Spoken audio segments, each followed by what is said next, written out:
ഞങ്ങളിത് ഇന്നലെ ഉണ്ടാക്കിയ നമ്മുടെ ഇരിപ്പിടത്തിൻ്റെ സൈഡിലൊക്കെ ചെടികൾ വെച്ച് പിടിപ്പിക്കാനായിട്ട് നമ്മുടെ നഴ്സറിയിലേക്ക് വന്നതാണ്. കുറച്ച് ചെടികൾ വാങ്ങാൻ നമ്മുടെ പട്ടിക്കാടുള്ള നഴ്സറിയിലായിട്ട് വന്നത്. അപ്പോൾ അതേ ഞാനും അവളും കൊച്ചും കൂടെയാണ് വന്നത്.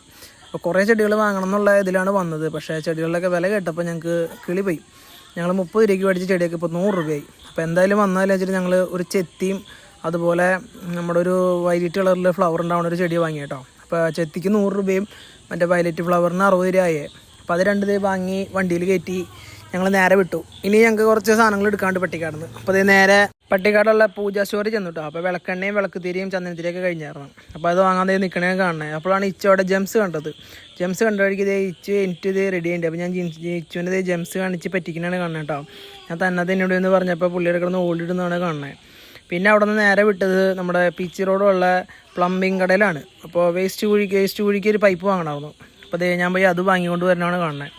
അപ്പോൾ വീട്ടിലെ വേസ്റ്റ് കുഴിയിൽ നിന്ന് ഭയങ്കര സ്മെല്ല്. അപ്പോൾ ഞങ്ങൾ വേസ്റ്റ് കുഴിയുടെ പൈപ്പ് പൊക്കി വയ്ക്കാൻ വേണ്ടി ഒരു 3 മീറ്റർ വേസ്റ്റ് പൈപ്പ് മേടിക്കണം. അപ്പോൾ അതും വാങ്ങി ഇതേ വരുന്നു 3 മീറ്റർ പൈപ്പ്. ഇനിയിപ്പോൾ ഇത് എവിടെ കയറ്റും എന്നുള്ളതായി അടുത്തത്. അങ്ങനെ ഇച്ചുവിനെയും പെണ്ണിനെയും സൈഡാക്കി അതിനുള്ളിൽ കൂടെ കുത്തി കയറ്റി. ഇനി അവർക്ക് പുറത്തിറങ്ങണ്ട.